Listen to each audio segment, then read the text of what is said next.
Good evening, my name is Publio. I'm gonna sing a couple of songs to prepare our environment, to prepare our soul for the Spiritist talk tonight. So welcome to our meeting.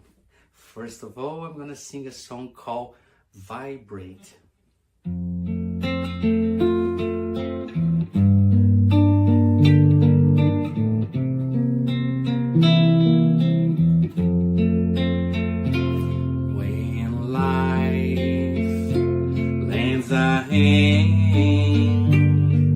It's time to open up your heart. It is time to love one another. It's time to take part. Vibrate away, loving and serving everyone. Vibrate always, loving and serving everyone.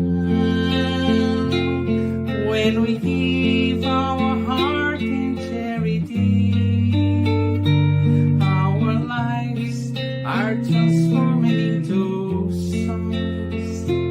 Our dreams become reality, and we join Jesus for eternity.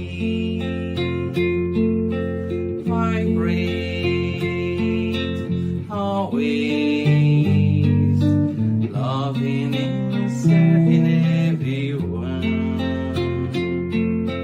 Vibrate always, loving and serving everyone.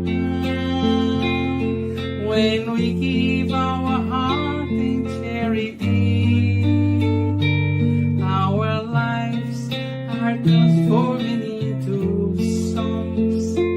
Our dreams become reality, and we join Jesus for eternity.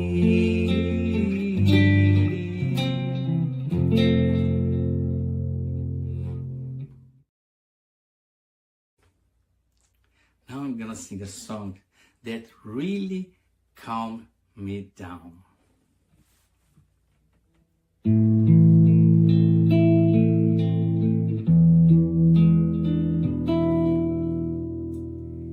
If I close my eyes to pray, I heard the sound of the sea far away.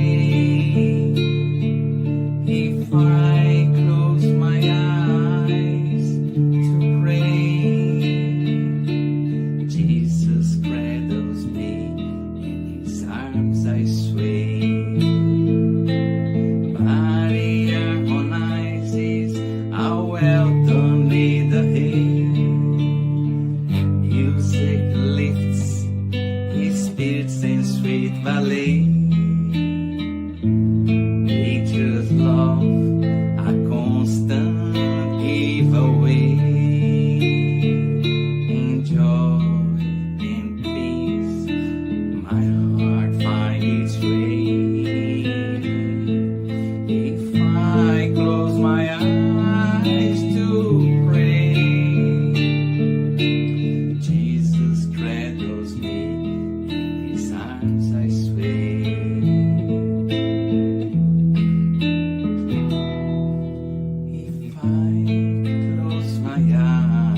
Now, song to Mother Zephyrina.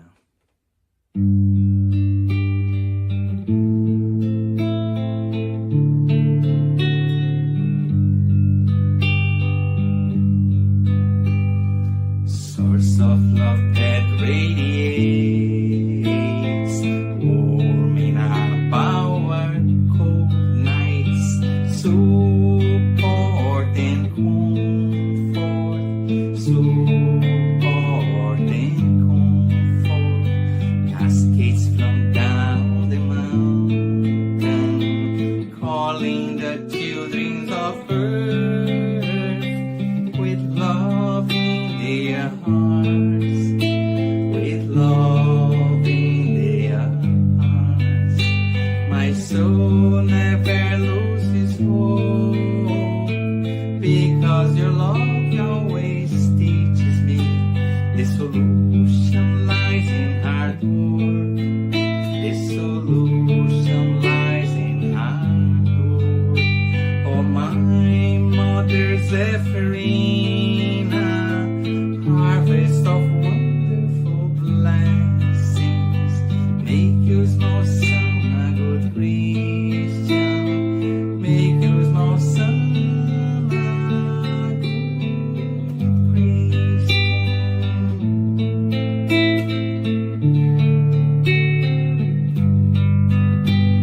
Source of love that radiates,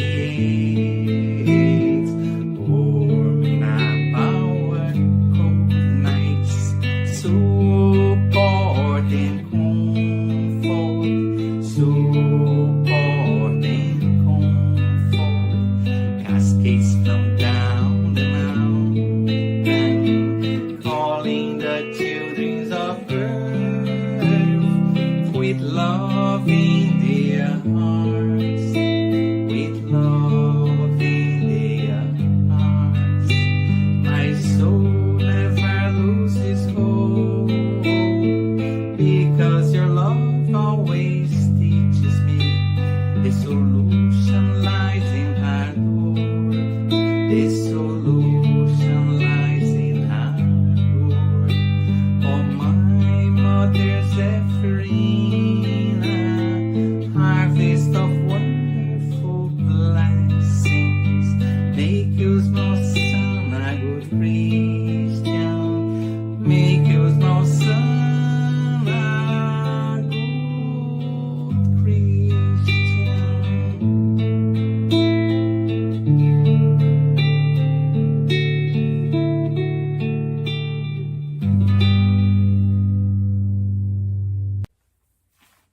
And now I'm gonna sing a song, Good Old Man. It's about our protector, our mentor, Dr. Bezerra de Menezes.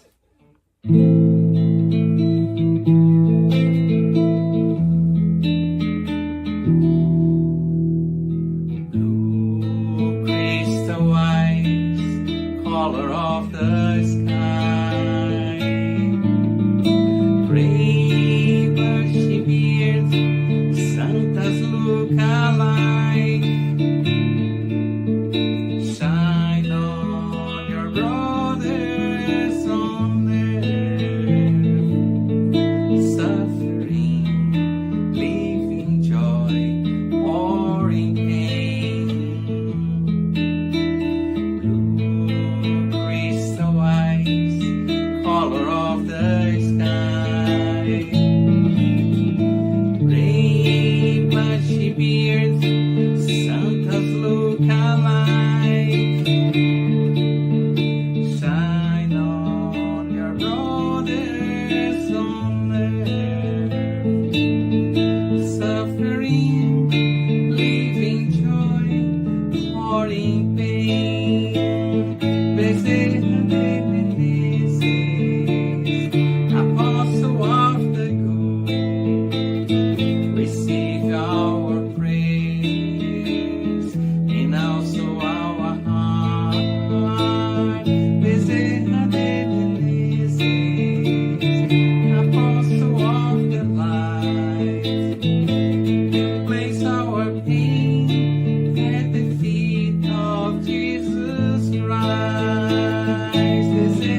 in action.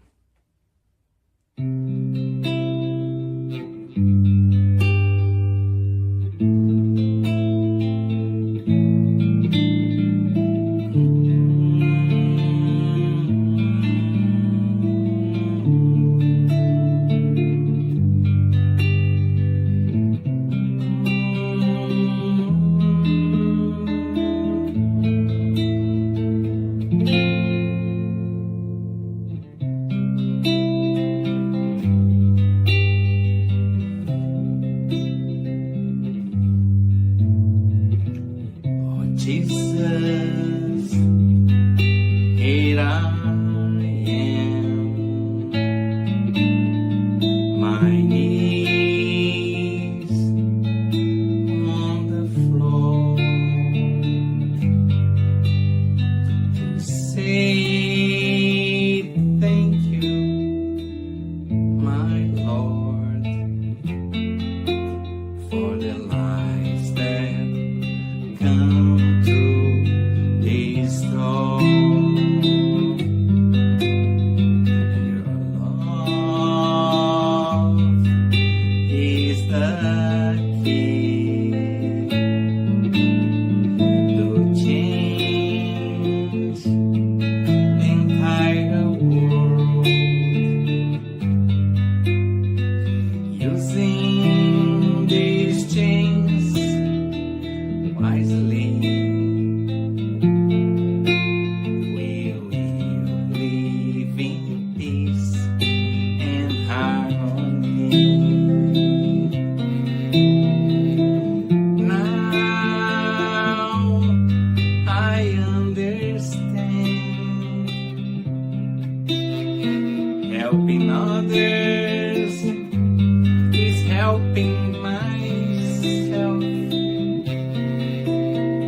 Your words now are so crystal clear. Your teachings have no frontiers. To see how this transformation, we just have to put love in action. Now I understand, helping others is helping myself. Your words now are so crystal clear. Your teachings have no frontiers. To see all these transformations, we just have to put love in action.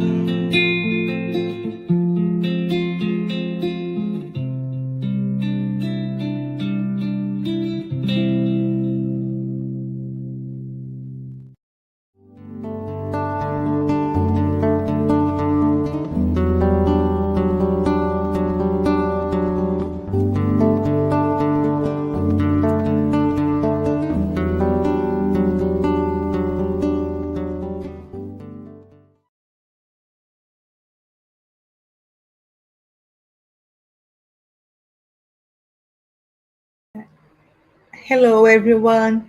Welcome to our Spirit Talk. We thank you, everyone, for joining us tonight. Before we start, we would like to share a couple of announcements. We ask you to turn off your phone notifications and find a quiet place to stay during this time if possible. Our meeting will have a 30 minutes presentation and followed by question and answers. Then, after the presentation, we will have a spiritual treatment with passes and magnetized water. So, we invite you to set aside a container with your water to be magnetized. Our meeting is being retransmitted today by Continental Conference Americas through their Facebook and also every Saturday at 8 p.m. By Kardec Radio through their Facebook and YouTube. For those who want to learn more about Spiritism, Get to Know to Spiritism is a free and online course that happens every Saturday at 5:15 p.m. Eastern. New class is started on September 6th, but the next one is going to be on the September 20th. And everyone is invited to join us and find the registration link in our chat. Do you know that we offer virtual live gospel at home? The Gospel at Home is an effective support for you and your family's spiritual harmony. We will motivate and guide you in establishing and maintaining the Gospel at Home study meetings. By posting the chat, you can request it. Please let us know. You are welcome to include your or someone else's names on the list of positive vibration for incarnate or discarnate. The person you indicate will be assisted by the good spirits to provide healing energy and strengthen goodwill. Please find the link in our chat. The topic of today's special meeting will be the multiple phases of suicidal, which is part of the Suicide Prevention campaign during Yellow September. Life is worth living, and will be facilitated by our sister Ana Oliveira from Alabama, US. Everyone is welcome to write comments and questions in the chat, and they will be addressed at the end of the talk. Now, we would like to invite our tonight's speaker, who will also do our opening prayer. Welcome, Ana. Hello, how are you? I'm doing good. How are you? Good, great. Another September, huh? Another September, yeah. And let's speak about life, right? Correct, correct. Okay, my friend and my sister. I will see you soon. Okay, Okay, all right. bye. So, bye. So, everyone, welcome. We're so thankful you are here. Let's start our talk by doing our initial prayer. So, let's all close our eyes, breathe, relaxing, but is still full aware of where we are in the spaces that we are right now as we are together here in this Spiritist talk. Let's keep breathing and filling our hearts with gratitude to God for our lives, for all life forms around us, for all the life that God has created and that He sustains every moment. Let's be thankful for that and ask our friend, our Master, the Christ, that He may support us in the times of trials, in the times of doubt, of desperation, that His light might shine as a lighthouse showing us the way, that His grace, His peace, and His love may fill us in any moment where we might lose hope or doubt the importance of this existence. May God bless each and every one of us, incarnates and discarnates, and may Jesus be with all of us all the time. So be it. All right, my friends. So I'm gonna try to share my slides. If there we go. Let me just one more thing. And I think now we are ready to talk about this. So September is usually the time where we talk a lot about suicide prevention, right? So, like Marceli said, we're here to talk about life and the value of life and how we all can help ourselves and others to honor this life and really understand the message that suicide is not the solution, right? So today I want us to reflect in terms of suicide in its all multiple faces. It is a problem that affects a lot of people, and as any problem that it usually is big, it is complex, right? So I just want to talk to us a little bit, and so that we can see all the complexity or some points that makes this that makes suicide a complex issue. So starting with the statistics, and also making the point that these numbers are very hard to know for sure, right? So all these numbers that we talk about that are already scary enough, those numbers are probably just the tip of the iceberg, right? These numbers, if you think about all the steps that have to happen, so that when a suicide happens, that a health organization, maybe a health department or a national department, can have the notification of that death and can keep can keep monitoring those numbers and reporting those numbers.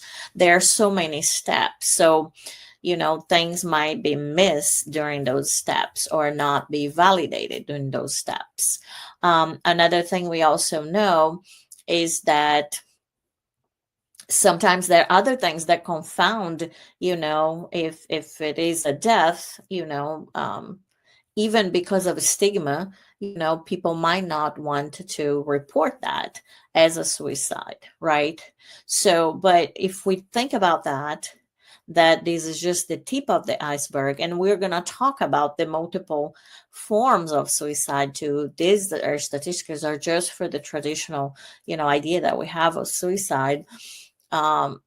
It's just the tip of the iceberg, but it's a lot, right? It's a lot of lives. 700,000 people die each year due to suicide, and that accounts for more, an estimation of 1 in every 100 deaths recorded. So if we think about all possible causes of death, and to think that, if we record 100 deaths, suicide will be one of these 100, so it just to show how important this, statistics is, right? So we usually talk about suicide as a pandemic, right? As an epidemic, as even a silent epidemic, because we don't talk enough about it, and all the myths and all the stigma associated with it, we already know from science that it doesn't help. So we really need to talk about it, to talk about the multiple faces, talk about the who is at risk, how can we help, right? But in terms of, before we actually can help, we need to understand the problem a little bit better. So this is my humble quest for tonight, with your permission and with your company. So if we think about risk factors, right? So we talk about all these numbers, what we usually hear, these statistics that every 40 seconds somebody die of suicide in the world. That is a lot, right? So one of the groups that actually suicide has been growing, it's in young people, right? If we look at university students, that is also a risk group, especially athletes at the university too, right? And why is all of that? It's it's really hard, I mean, living is not easy, but it's worth it, right? We're not saying that it's a walk in the park, and some of us have more challenges than others. But, when we are young, we're still absorbing all the external ideas. We're still trying to um, know who we are, right? And establish ourselves. So we are much more um, uh, prone to the message that come from outside. And usually in university, in these academic settings where the competition, right, is really it's really upfront. Isn't like not ever we are not there just to learn, but sometimes to compete for the best jobs, for the highest grades, right? And it can really be overwhelming. It can really be, a source of a lot of stress, right? What put, these young people at a higher risk for suicide. The elderly is also another risk group um, because of the isolation. So we'll talk a few times during this time together about the problem of isolation and the lack of hope and how that impacts, suicide. So, if a lot of us, and especially as we get older, mine it's very interesting because when we are young mothers and fathers, we are so overwhelmed with taking care of the family, of how much work it takes to take care of the young ones, taking the kids everywhere they need to go, all the attention they need and everything. And then once we get older and our kids are actually now adults and they have their own lives, then we kind of miss, right, that noisy, that busy kind of life. And so it's really important to maintain, right, social ties and not isolate ourselves, and still and not feel lonely, right? um Another group, healthcare professionals, right? Those people who care for others and might not have time to care for themselves, right? Professions with high, intensity, or with a big responsibility, or they're very stressful. And where a lot of emotions, right? It's like life and death decisions, a lot of responsibility can also feel overwhelming. Another group is the veterans, right? So people who went to war and only them and God knows, and maybe their companions, the things that they have seen, that they have experienced. And understandably, once they come back to civil life, it might have a lot of difficulty adapting again, and to that, or even dealing with all those experience that they have, right? And if you couple that with not a lot of professional help, right, that can be really taxing on the emotional health, on the mental health, and it can be a big problem that can feel really overwhelming, right? Minorities too.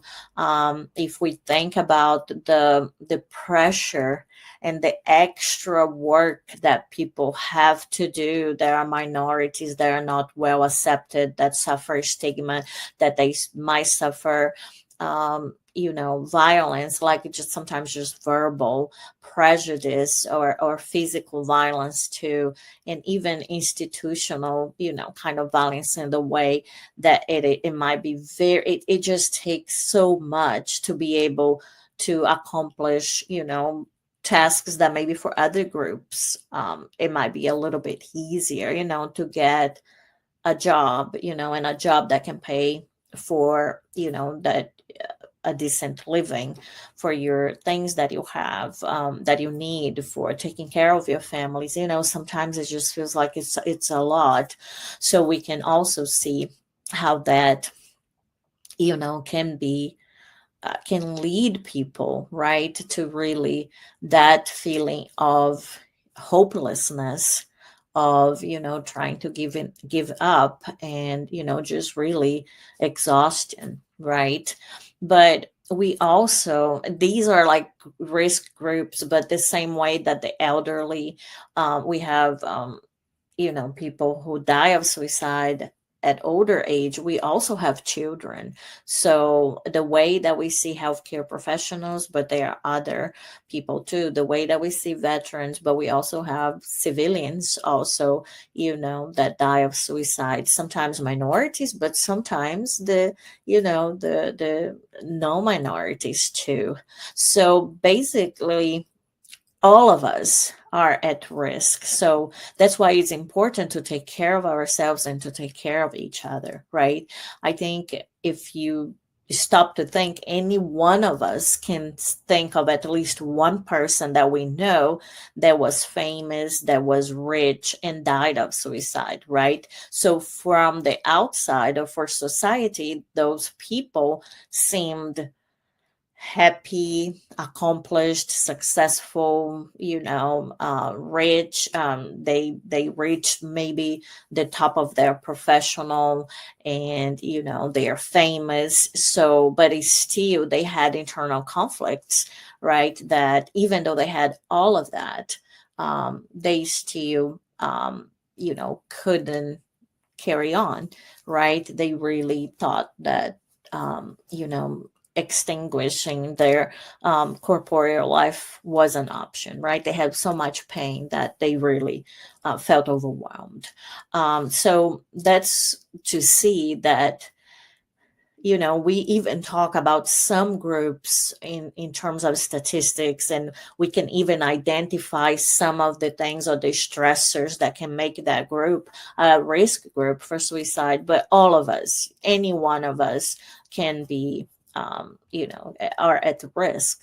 So we need to try to prevent, right? And in terms of showing, like, or not showing, but really discussing or open to discussion, some different phases of suicide, or how the complexity of the problem. I'm going to talk about some social problems now that I consider more local, but just more local because they usually are dictated by some kind of laws and some kind of characteristics of a culture, of a place. And then I'll talk about some other things that I think are more global, because they probably affect a lot of different societies. So one of them, it's access to weapons, right? So, and this is something that, for example, in terms of law, in the country that I live, that is the US, is very easy to have a weapon. There's not any restrictions like probably in another country. So that makes, the success rate in the way that, people who try suicide, a lot of them, they might accomplish that because that is a lethal, way. There's no time to help and to impede that. So, there are things that, so if we know that people are struggling, and having access to weapons, if that is their method, then we know that that is a problem, right? Because that would increase the risk that a suicide can happen. And we know from research too that if people choose one method, if we take that,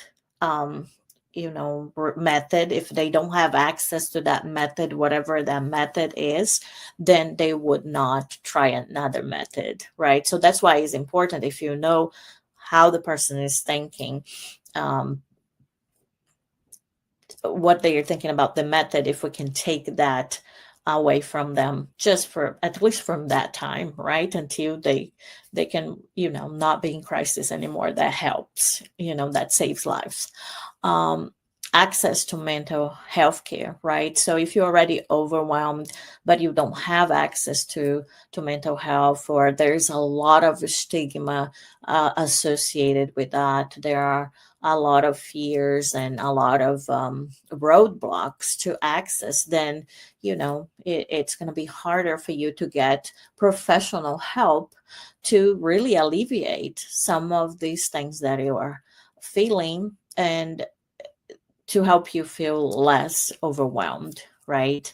And also prejudice against minorities, like I was talking about. So if you live in whatever society and whatever minority you are, but you are constantly under pressure, you might think, it's not worth living, and you might feel so tired that you might want to give up. So in terms of social problems, we can think about poverty. And I mentioned this as a social, like a word problem, is because sometimes even if the country is more developed, there might be pockets, right, of the society where that. I mean, you might see some of these problems that are more worldwide now, even if you are not experiencing them yourself, they might come to very close to you through your mobile devices, through your television, right, to the ways that you have to connect with people. So poverty, if it's you don't have even the basic, it might give you this overwhelming feeling. If you are experience war or violence, like during the pandemic, right, especially when it's a new virus or microbe, like with COVID, it can bring a lot of people a lot of anxiety and a lot of stress, because they might be fearful that they are going to get something, and there's no cure yet or something like that.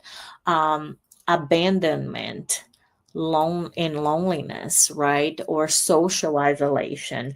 We are social beings, right? We need to be with others, we need to be in the world, right? It's just so easy to not feel overwhelmed if you're by yourself, because nobody's challenging, nobody's pushing your buttons, right? Nobody's really pressuring you or giving you a hard time.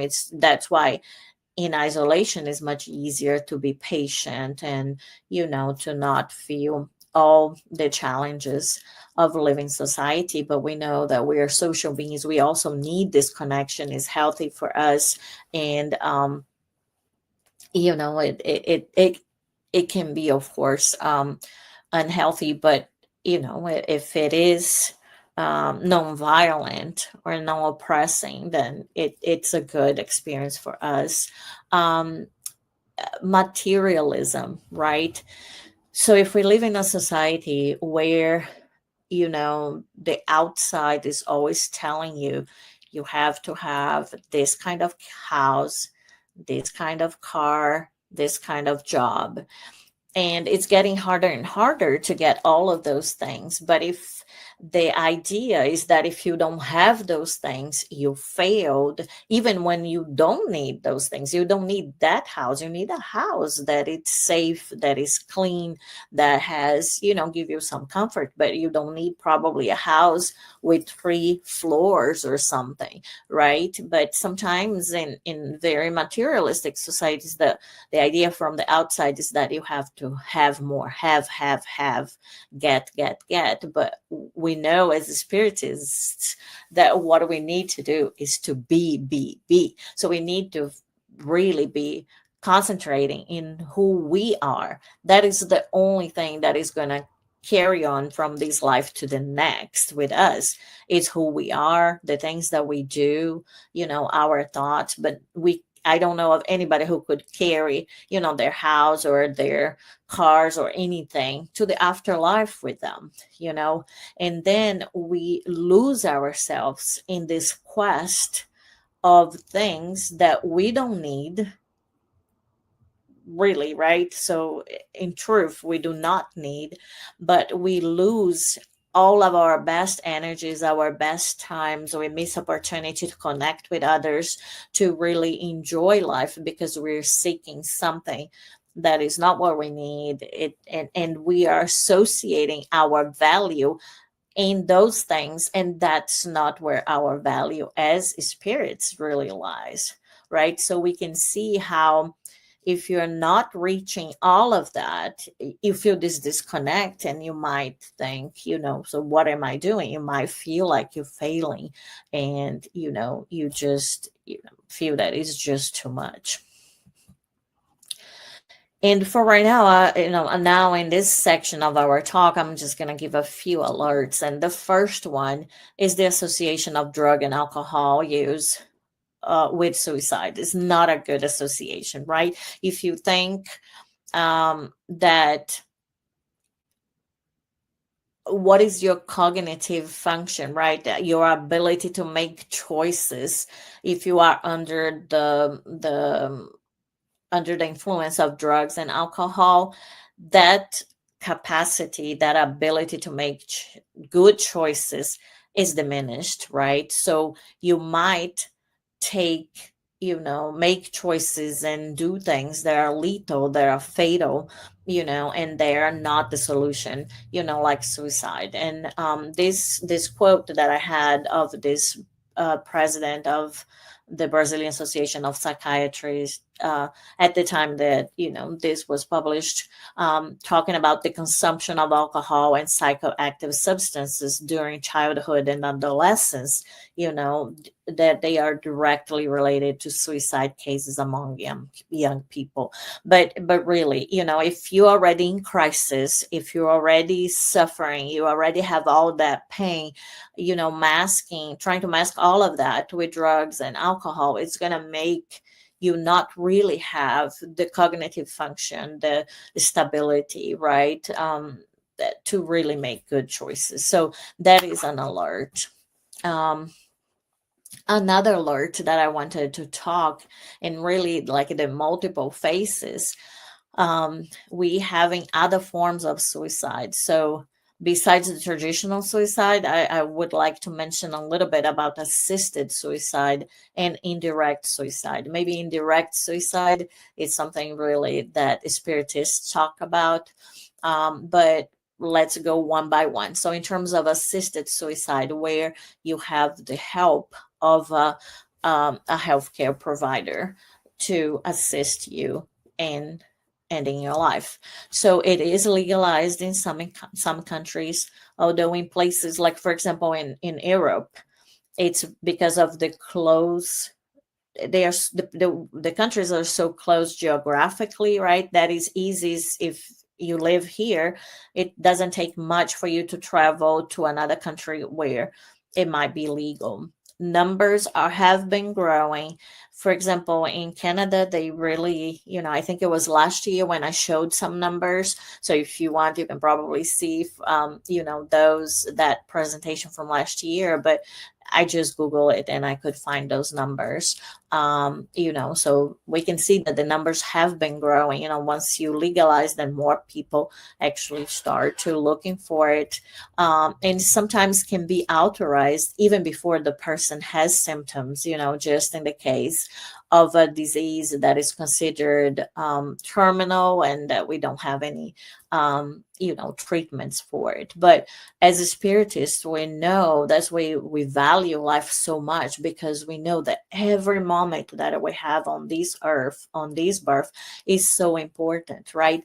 Any extra minute or one day or two can actually make a difference in the next chapter of our lives. That is our next incarnation, our next birth, right?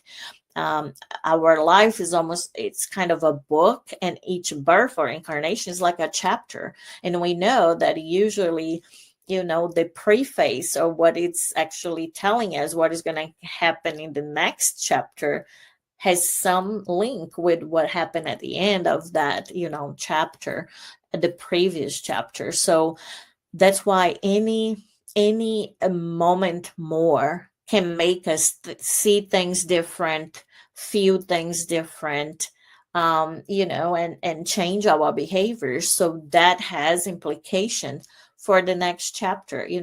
Any time that we have, every minute of our existence is a chance that we have to be better than we were 1 minute before or 5 minutes before.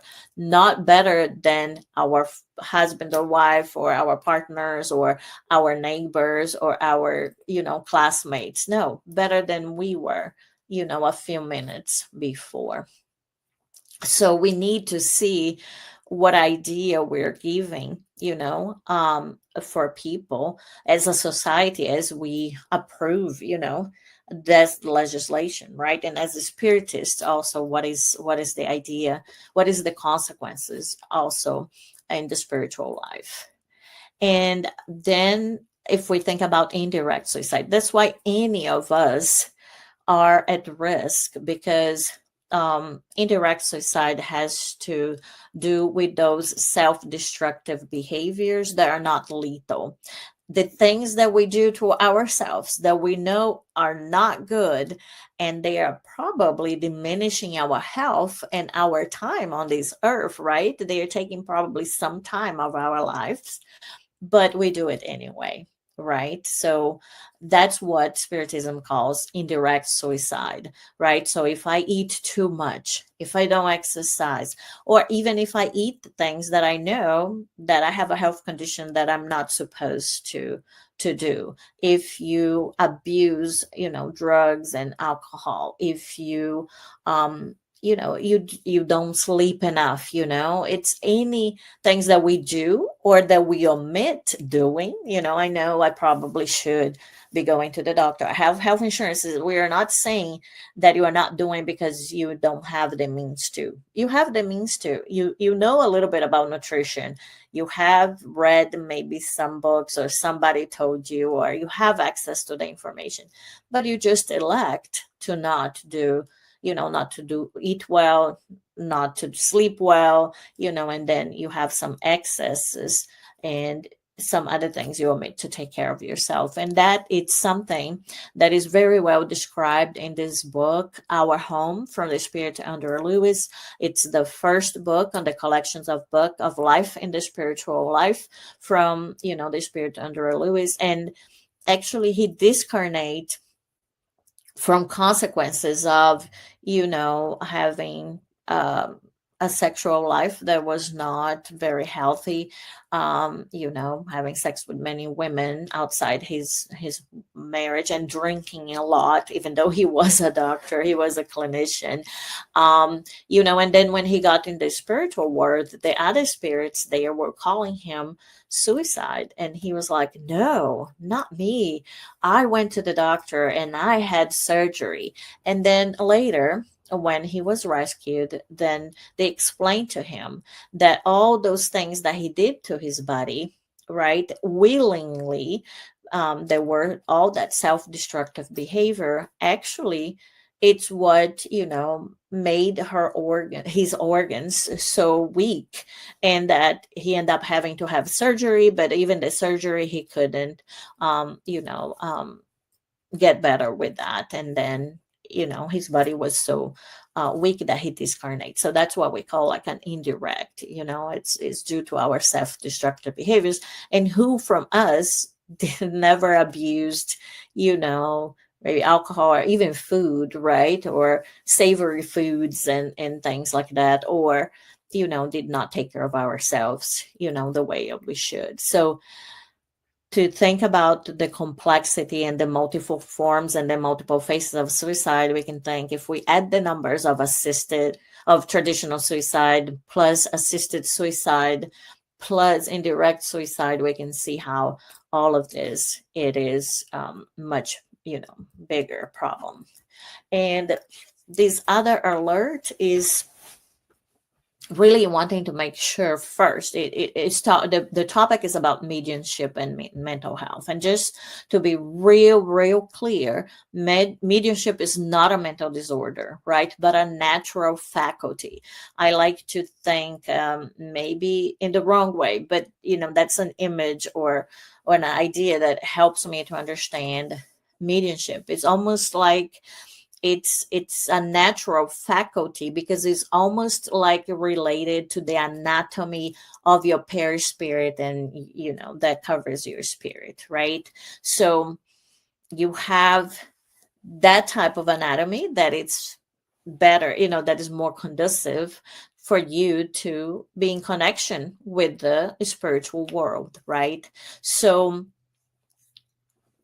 even some people confuse mediumistic experiences in the wrong way, of course, wrongly, with symptoms of psychiatric illness. That is not it. But I just want to alert, our medians out there, because, all of us are medians at certain levels. Some of us are more ostensive ones, that we have that faculty, that's natural faculty, at a higher degree than others. But we need to know ourselves, right? And to train as medians, so that if we're feeling a lot of sadness and hopelessness, we need to inquire, is this coming from me, or am I connecting? Am I absorbing this? Am I receiving this message, from the spiritual world? And as anybody needs to take care of their mental health, the median's mental health also needs attention, right? It needs professional attention if needed too. It needs the help from all of us in the Spiritist center or around them, right? Because any one of us can have some spiritual problems that can, really affect our mediumship, and we might need help. And, that should be our duty as fraternal brothers and sisters to help ourselves and to help each other, in that way. Now trying to talk a little bit more about starting to move a little bit the tone of our talk, and we talk about the numbers, the risk groups. We talk about the different types, right? That, the problems when, there is the risk of suicide plus drugs and alcohol, the care that we need to have as medians to really be watching and knowing ourselves that might be a factor, if not treated, if it not, addressed, right? Now I'm going to talk a little bit more about things that we can do to help, things that we know that work from science, from the Spiritist literature. So like moving a little bit more like on the prevention side of things now. So what is the association between spirituality and health, religiosity and health? So this association, it is a positive association. A lot of the work that has been done shows that evidence that people with well-developed spirituality tend to get sick less, have healthier lifestyles, habits, and when they do get sick, they develop less depression and they recover more quickly, right? So these documented in numerous scientific studies, for many decades already. So these studies, first of all, they talk about spirituality or religiosity. So it's not a religion specific. And actually, these studies, as far as I know, they don't say religion A is better than religion B. It's just, having that religiosity or that spirituality, that practice is what it is beneficial. And see here that it's not a magic bullet, it's not a miracle. It's not saying here that the evidence is that people with well-developed spirituality do not get sick, do not have unhealthier lifestyle habits, do not get sick again. That's not it. It's saying that they tend to get sick less, have healthier lifestyle habits, and when they get sick, they develop less depression and they recover more quickly, right? So it's helping with that resilience. It's stimulating that faith and that hope. So that is why it's protective. It protects our health, and also our mental health is part of our health, right? Our health includes mental, physical health, social health, spiritual health, all of that. And why is that, right? It is because for many people, spirituality is a source of comfort, well being, security, uh, meaning,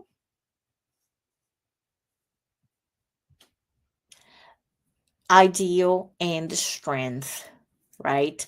So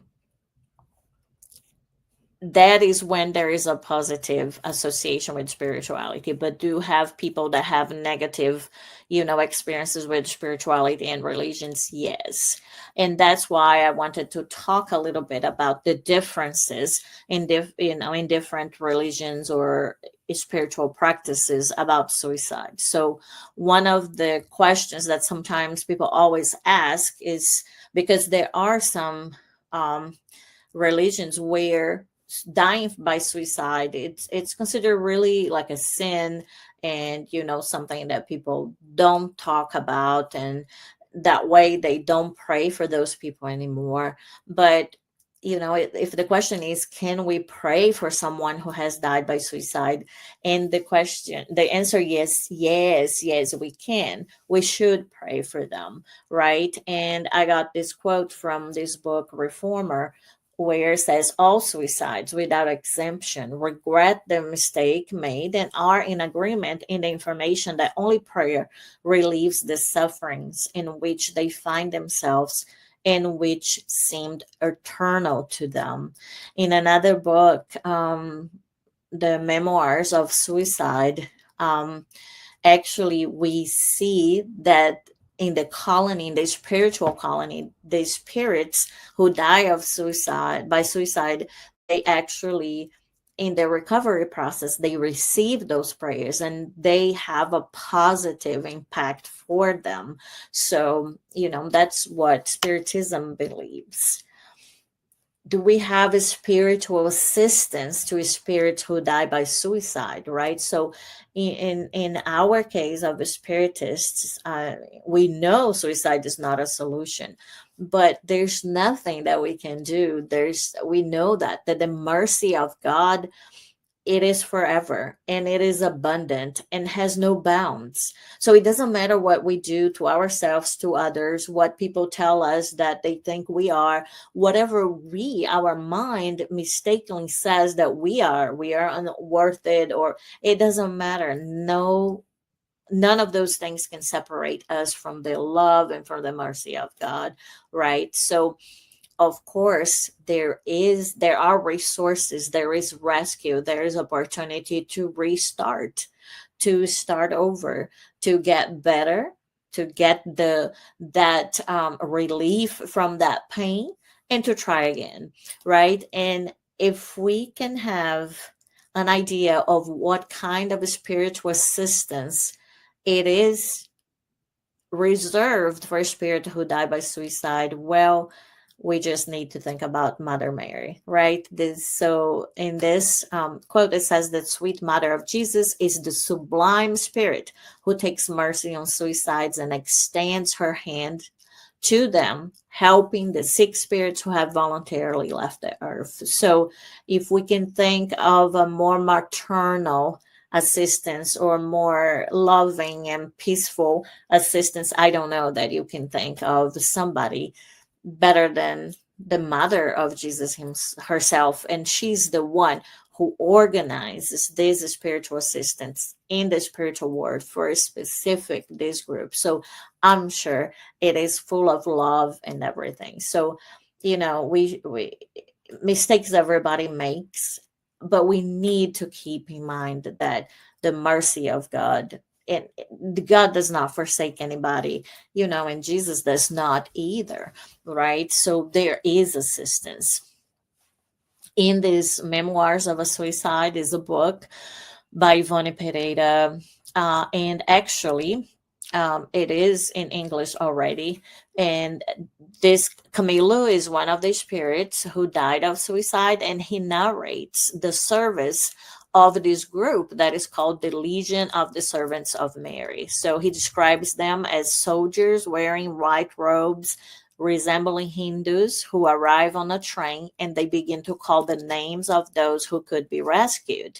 In the wagons, kind ladies welcome them, and the spirits who die of suicide, they are then transported to a huge colony full of life, where there is Maria de Nazaré, Mary of Nazareth's hospital.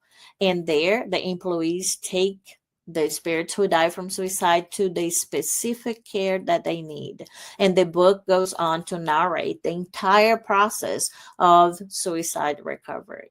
So that is the thing, right? We should not despair about our loved ones, because we should trust that Jesus does not forsake anybody. But if if there was one thing that I wanted you all to come, come out of this talk, that we have our time together with one idea in your mind, I would like for it to be that suicide is not the solution, right? So life goes on.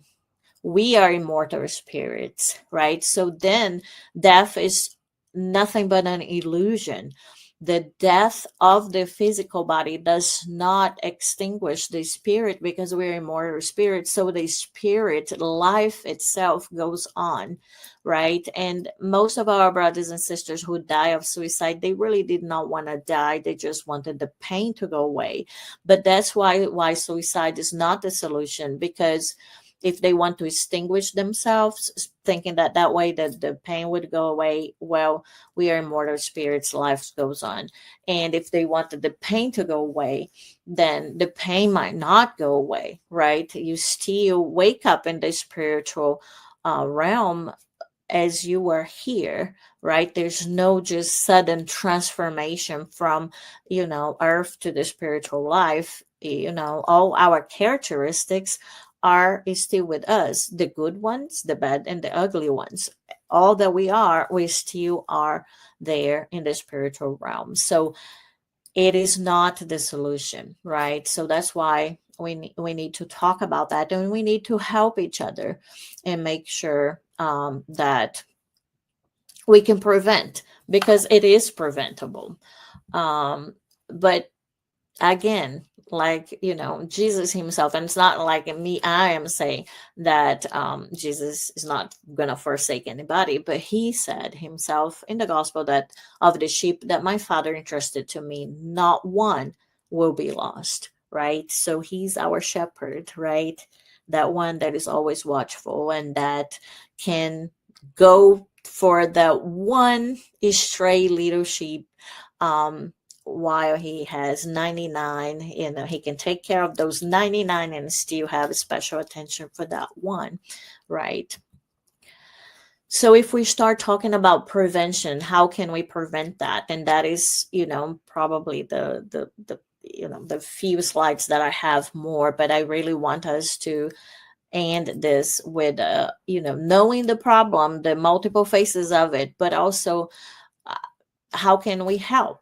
So I think one of the important things we can do is take care of ourselves and to others around us, be our brother's keepers, right? Like the saying says. So let us be fraternal and alert, right? Be vigilant. We can be friendly with people, but also be alert. And if somebody is usually very extrovert and likes to do jokes and things like that, and then the person is changing, is isolated, it's not really behaving the way that I know that person usually is, then why not ask that person if they need help, right? If they're thinking about suicide, and what do they need to help, like, do they need you to go with them to a doctor? Do they need you to just listen to them, right? And I know that in our society, sometimes we don't want to be labeled as people who meddle in people's business, right? I don't want to be the person who's always in the middle of everybody's business. So I'm not going to ask, I'm not going to pay attention, I'm not even going to be alert because I'm being, I'm meddling in their lives.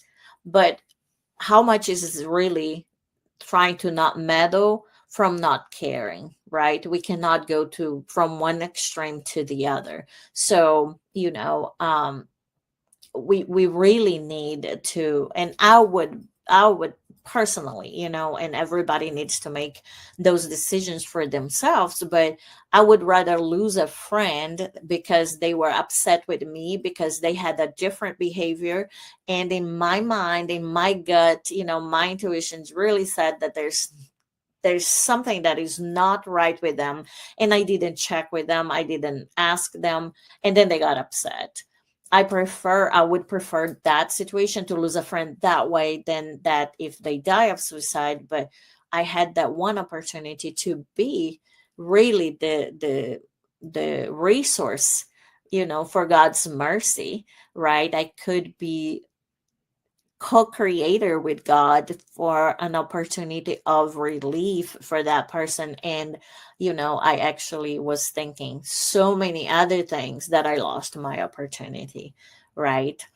So we need to cultivate faith and hope. And if we need to cultivate faith and hope in any time, it's probably every generation says that their current time is the time that is more difficult. But for right now, it's not so easy to cultivate faith and hope in face of war, violence, injustice, poverty, abandonment, loneliness, and all of those things, right? But that is our duty, because that is going to help us, our mental health and the mental health of the people around us, and that it is suicide prevention, right? The power of prayer, right? We as we pray, we are really connecting with God, and having that time to really silence all this noise and all this distraction, and really be in contact with creation, with the creator, and the higher aspirations and that he has for us, and the caring expectations he has of us, not the material expectations that society has for us. um, we can take a suicide prevention training. Sometimes in some of our places in our countries, actually after some training and some practice, people actually can work in a call center, where people can, call. Let's be volunteers, volunteers at the, Spiritist center, like if you are volunteering with food drive or with feeding people, there's one less stress for that family, right? So we're helping their mental health, we're doing suicide prevention, right? If we know how to talk to people and what to do, I can tell you that the training that I had to answer the phone at a call center, I could use this with some friends and with some students, like, so at work, at my private life, I got to use that with people close to me and help them, right? And help, hopefully make a good impact on them. So suicide prevention can happen in every unofficial place. It does not only happen when somebody calls, the calling center, and somebody else answers the other side.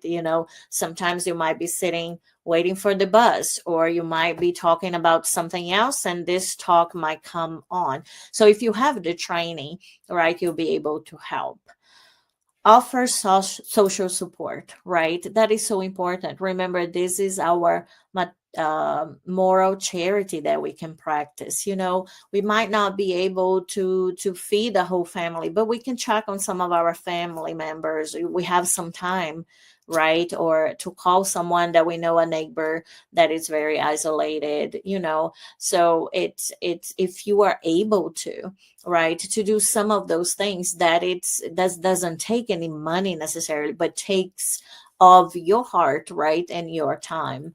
let us not isolate ourselves, right? Sometimes it seems like, oh my gosh, I had it, right? So I'm just gonna isolate ourselves, but that's not good for us, and that's really not good for our mental health. So let's practice activities that bring us joy, right? So for me, gardening has been really helpful to my mental health, just seeing patiently the little seed grows and having that reward later of collecting a vegetable. Sometimes even, if it's a pepper and I can't really eat peppers, but I can give to somebody, I can do something for my family members, I can find a recipe and I can tell people this came from my garden. So I took care of this from seed all the way to now, and I made this for you if you like it, so that brings me joy to take care. It helps me.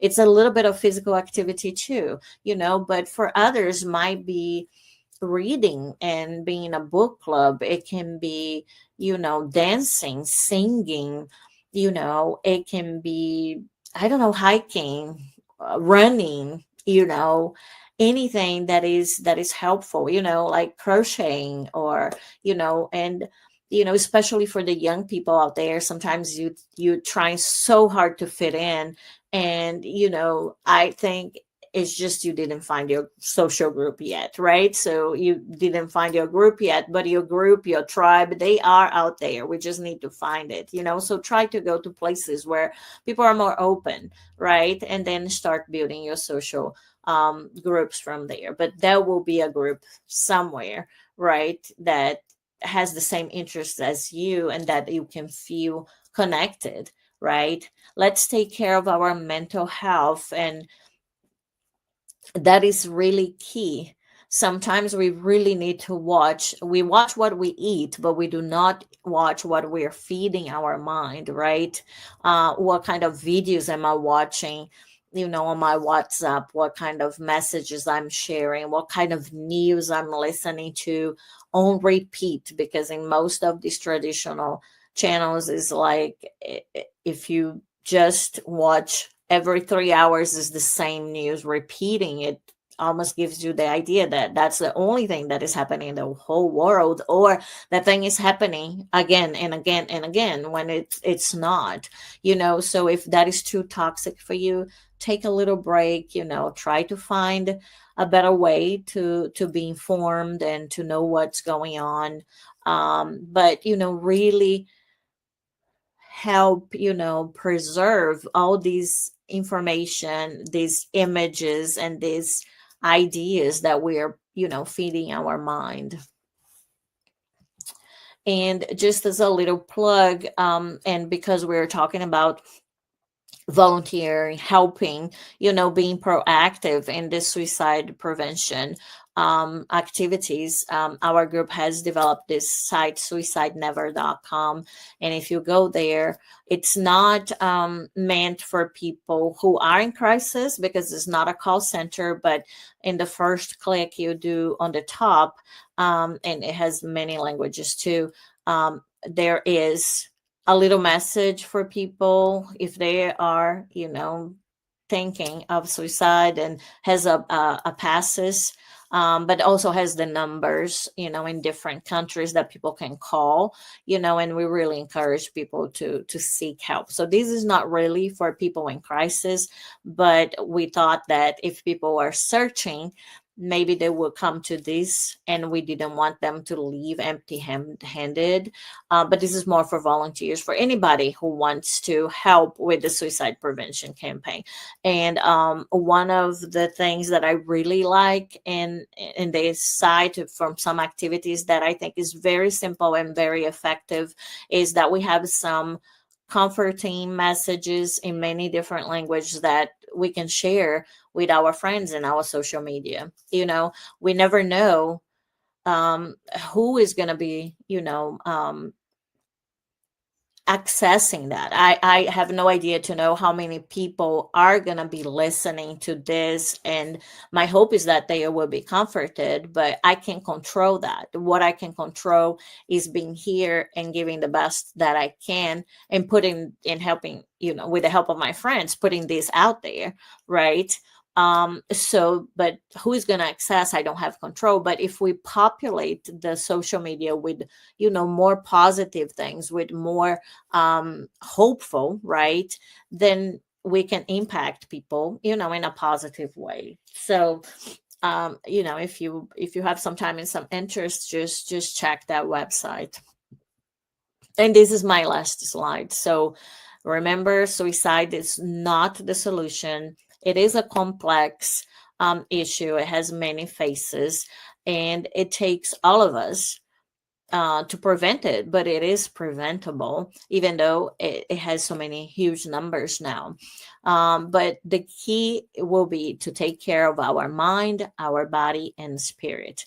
And then once we take care of our own mind, body, and spirit, if we're doing well, and if we can, then we can help others take care of their minds, body, and spirits too. So if you guys have any questions, I'll be happy to answer those. And I'm sorry, we went a little bit over, the time, but it's such an important thing, and hopefully we can think about those things, not only September, but it seems like, September is when we talk more about suicide prevention. Thank you so much, my friend. This was a very, very important talk that you brought to us. It's a subject that we really need to talk, right? In order to help people, to bring like information, to bring some light. And yeah, thank you so much. Um, we don't have time for questions now. I'm sorry, but I believe you covered everything that was like needed to be done, right? So thank you so much once again. It was very, very helpful and useful too. Thank Okay, you. have a good night. Bye. Bye. And we thank everyone for your participation in this chat. Now we will move to the preparation for tonight's spiritual treatment. And PAS is the transfusion of spiritual energy with the goal of assisting with our physical, emotional, and mental balance. PAS help us to restore a state of harmony and peace by replacing negative energy with health and positive energy. In order to receive the best benefits from passes, please follow the audio instruction or remain in prayer. You may close your eyes to help with mentalization. During the pass, the water you set aside will also absorb the spiritual energy that you and your family can benefit from. We will now make prayer in preparation for the pass, which will be our closing prayer as well. So I invite everyone to close your eyes if you wish and feel comfortable. Let's elevate our thought in thanking God and think all the information that our sister Anna brought to us tonight. And let's thank for the opportunity to be here and to listen and see like so many things that we can do to help.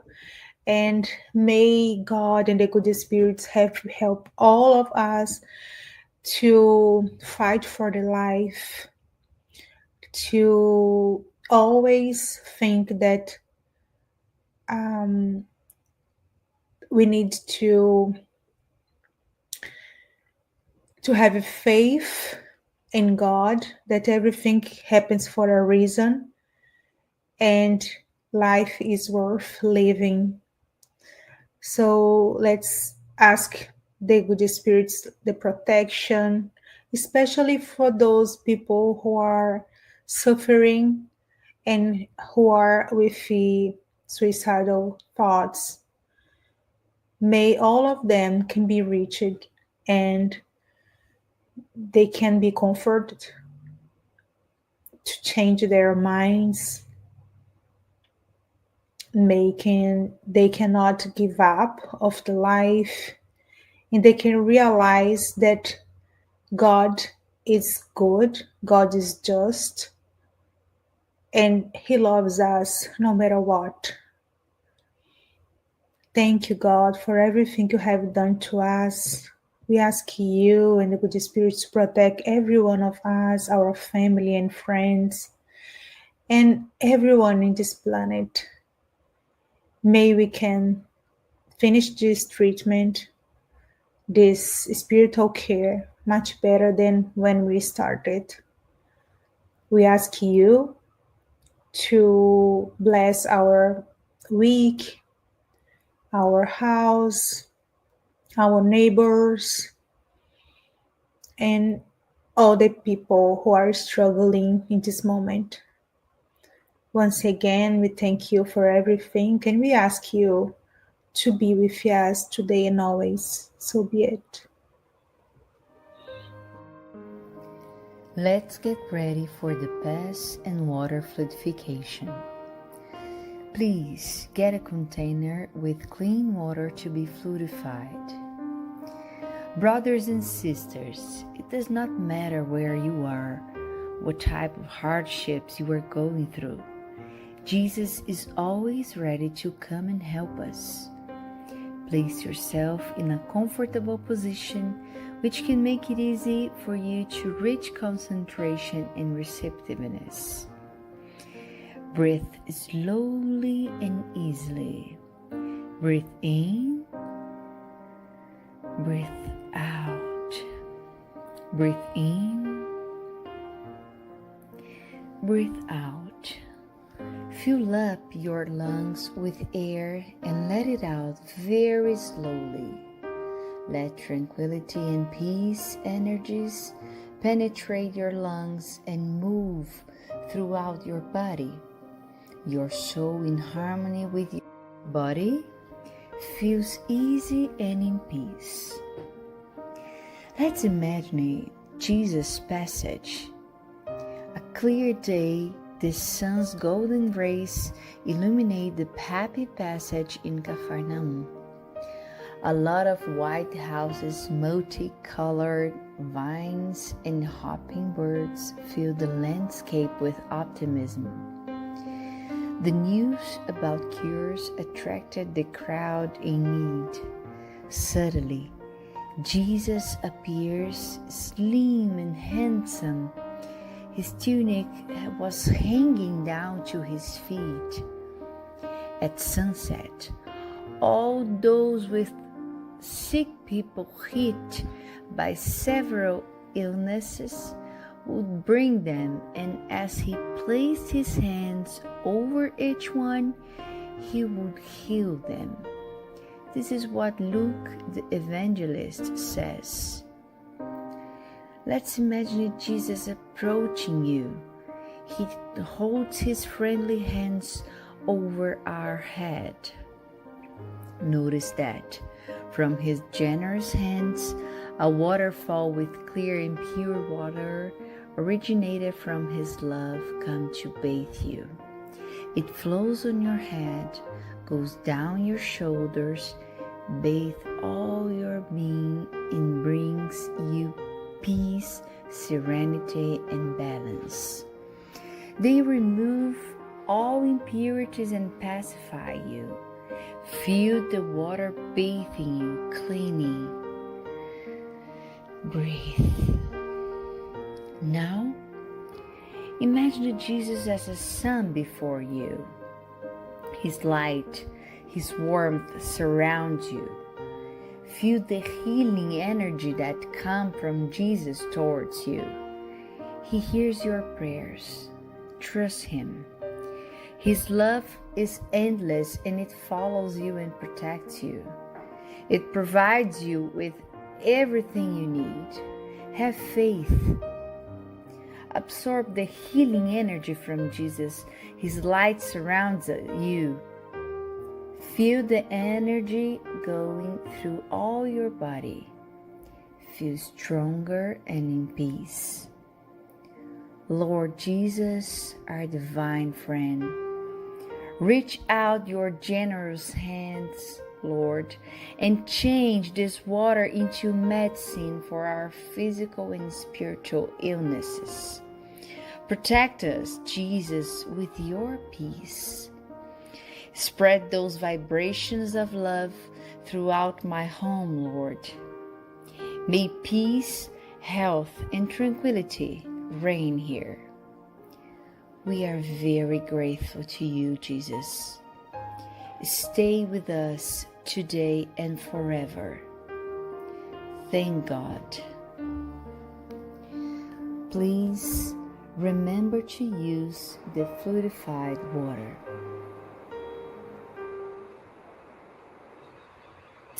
Thank you for joining us tonight. We will be back next Tuesday here on Spiritism Canada and Continental Conquerors Americas at 8:30 p.m. and next Saturday on Kardec Radio at 8 p.m. And please don't forget to follow Spiritism Canada on Instagram, Facebook, and YouTube, and the Spirit Group Path of the Light on Facebook as well. Have a great night until next week.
Take peace and love and spread it to the world.